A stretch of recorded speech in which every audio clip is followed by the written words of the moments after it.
ہر ایک کی جس کا تبلیغ سے تعلق ہے اس کا بھی اور جس کا تبلیغ سے تعلق نہیں ہے اس کا بھی ایک ہی رہتا ہے، چونکہ گھر کی مرغی ساتھ برابر۔ ہندوستان والے اس کی قدر نہیں کر پاتے، لیکن عالم والوں کے نگاہوں میں اس کی بڑی قدر ہے۔ نظام الدین کی بڑی۔ مفتی کفایت اللہ صاحب رحمۃ اللہ علیہ کے زمانے میں ایک وزیر نے کہا کہ ہمارا اور آپ کا کوئی اختلاف نہیں، ہم دونوں ملکی بھائی ہیں، چند باتوں میں اختلاف ہے، اگر چند باتوں کو آپ چھوڑ دیں، ترک کر دیں تو ہم آپ نہیں رہیں گے۔ اس نے پہلی بات کہی تھی یہ نظام الدین سے جو کام کر رہے ہیں اس نظام الدین کے کام کو ختم کر دیں۔ مفتی صاحب نے کہا تبلیغ اسلام کا حق ہے، تبلیغ اسلام کا حق ہے، جب تک اسلام رہے گا تبلیغ رہے گی، جب تک تبلیغ رہے گی یہ نظام الدین باقی رہے گا۔ ہمارا آپ کا کوئی معاہدہ نہیں، ہمارا آپ کا کوئی معاہدہ نہیں۔ ایک بڑے شیخ جدہ کے تشریف لائے نظام الدین میں، نظام الدین کے ماحول میں رہ کر یہ وہاں کے پرانوں سے اپنے تاثرات کو پیش کیا ہے کہ میں نظام الدین کی چار دیواری میں ایسا محسوس کر رہا تھا جیسے آب زمزم میں شراب ہو رہا، آب زمزم میں شراب ہو رہا۔ افریقن ملک کا نظام الدین جب آیا ہے تو نظام الدین کی چار دیواری کو، نظام الدین کی دیوار کو بوسہ لے رہا ہے۔ لوگوں نے کہا کیا حجر اسود ہے، کیا بیت اللہ ہے؟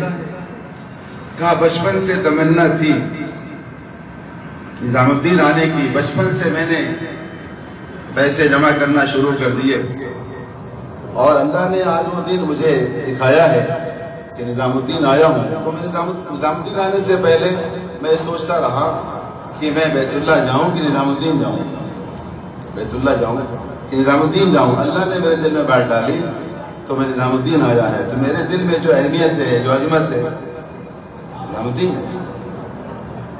ہمارے حاجی عبداللہ صاحب فرماتے ہیں جو نظام الدین نہیں گیا ہے وہ اپنے آپ کو کام کرنے والا نہ سمجھے۔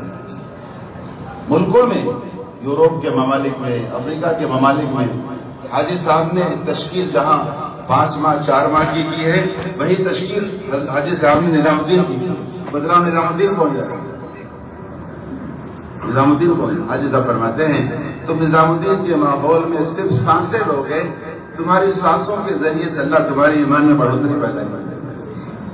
وہاں سانس لینا بھی ایمان کی ترقی کا ذریعہ ہے، جہاں سانس لینا ایمان کی ترقی کا ذریعہ ہے، اور جو اس نظام الدین کی چار دیواری میں بزرگوں کی صحبت میں رہ کر اور ان اعمال میں، اعمال دعوت میں شریک ہو کر جن اعمال کے اثرات پورے عالم پر پڑ رہے ہیں۔ ایک بچہ تھا نظام الدین میں، حضرت مولانا یوسف صاحب رحمۃ اللہ علیہ کے زمانے میں پڑھ رہا تھا،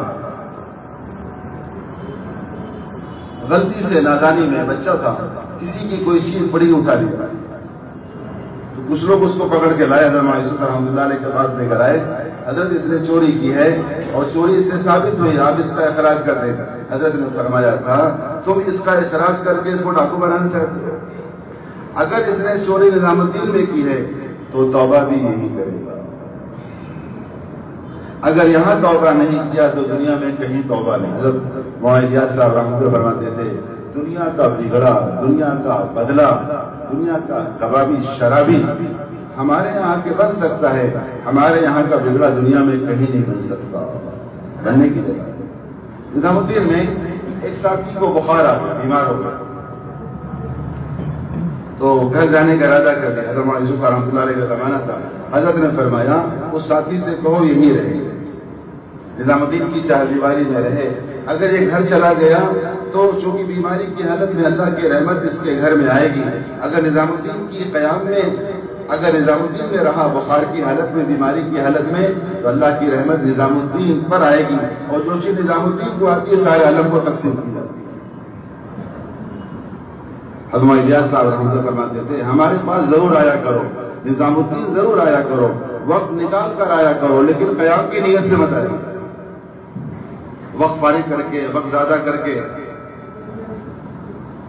لیکن قیام کی نیت سے حضرت مولانا یوسف صاحب رحمۃ اللہ علیہ خصوصاً گجرات اور اہل جنوب والوں کو فرمایا کرتے تھے کہ اگر ہمارے پاس ہر 3 مہینے میں نہیں آؤ گے تو ہماری باتیں نہیں کہو گے، اپنی اپنی بات چلاؤ گے۔ جو ہمارے پاس آئے گا ہماری کہے گا، جو ہمارے پاس نہیں آئے گا وہ ہماری نہیں کہے گا، اپنی کہے گا۔ حضرت فرماتے تھے جو میں کہہ رہا ہوں وہ کرنا ہے، جو میں کہہ رہا ہوں وہ کرنا ہے۔ نظام الدین رحمۃ اللہ علیہ کی دعا کی، اے اللہ جو میری مسجد نظام الدین آئے وہ ہدایت کے بغیر واپس نہ جائے۔ نظام الدین میں آنے والوں کو ہدایت ضرور ملے، ہدایت کی محنت نظام الدین سے ہے۔ سارے عالم کو نظام الدین سے ہدایت تقسیم ہوتی ہے، سارے عالم کو۔ حضرت مولانا یوسف صاحب رحمۃ اللہ علیہ نے اپنے آخری زمانے میں پرانوں کو نظام الدین میں مقیمین کو جمع کر کے فرمایا تھا 1965 کے رمضان کے مہینے میں اللہ نے اس دعوت کی مبارک محنت کو اس سرزمین اور نظام الدین کی چار دیواری سے دوبارہ جاری و ساری فرمایا ہے۔ اس محنت کے ذریعے سے، اس چار دیواری کے ذریعے سے دنیا والوں کو ہدایت ملے چاہے نہ ملے، لیکن میں یوسف اس بات کو یقین کے ساتھ کہہ کے جا رہا ہوں، اس چار دیواری سے ہندوستان کے بچوں کو ضرور ہدایت ملے گی انشاءاللہ۔ جب تک ہندوستان کے بچوں کو ہدایت نہیں ملے گی، جب تک وہ چار دیواری اسی طرح باقی رہے گی۔ چار دیواری اسی طرح۔ آزادی کے بعد ہندوستان کے مسلمان بہت سہم گئے تھے، بہت ڈر گئے تھے، بہت خائف ہو گئے تھے۔ مسلمان کا سر اٹھانا بہت مشکل ہو گیا تھا۔ بڑے ذمہ دار نظام الدین کے حضرت مولانا یعقوب صاحب نے فرمایا قرآنوں میں، آزادی کے بعد خدا کی قسم ہندوستان میں مسلمان نے جو سر اٹھایا اس چار دیواری کی وجہ سے اٹھایا، اس چار دیواری کی وجہ سے اٹھایا۔ اس چار دیواری کے بغیر ہم تبلیغ کا کام نہیں کر سکتے۔ اس چار دیواری کو سامنے کیے بغیر، نظام الدین کو سامنے رکھ کر، سامنے رکھے بغیر ہم نظام الدین جیسے نماز بیت اللہ کو سامنے رکھ کر نماز نہیں پڑھ سکتے، ویسے تبلیغ والے کام کرنے والے تبلیغ کا کام نظام الدین کو سامنے رکھ کر تبلیغ کا کام نہیں کر سکتے۔ نظام الدین ہے،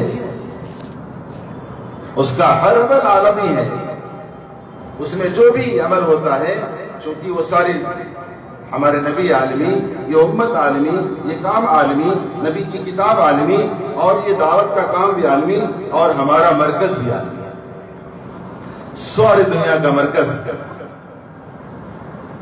سعودی عربیہ میں ایک جماعت مولانا جمشید صاحب کی کام کر رہی تھی، وہاں کے ایک شیخ سے ملاقات کے لیے گئے تو شیخ سے تعارف ہوا، کہاں سے آئے؟ ہندوستان سے آؤ۔ کون سا کام کرتے ہو؟ کہا دعوت کی محنت سے، تبلیغ کی محنت سے وقت لگانے کے لیے آئے۔ بڑے شیخ نے سوال کیا، کیا تمہارے یہاں دو باتیں ہیں؟ کیا تمہارے یہاں کوئی ایسا مرکز ہے جس سے ساری دنیا جڑی ہوئی ہے؟ کہا اللہ کا فضل ہے، ہمارا نظام الدین مرکز ہے جس سے سارا عالم جڑا ہوا ہے۔ اور دوسری بات فرمائی، کیا تمہارا کام مشورے سے ہوتا؟ کہ اللہ کا فضل ہے، ہمارا اعلان سے لے کر سارے بیان تک اور سارے صفائی سے لے کر استقبال تک سارا کام مشورے سے ہوتا ہے۔ بڑے شیخ نے کہا جس تنظیم میں، جس محنت میں دو بات پائی جائے گی، یہ تنظیم ہے محنت قیامت تک باقی رہے گی۔ حضرت یوسف رحمۃ اللہ علیہ کے زمانے میں زمانہ شروع ہوا تھا، مولانا الیاس صاحب کا رحمۃ اللہ علیہ کا زمانہ آخری تھا۔ نظام الدین میں کھانے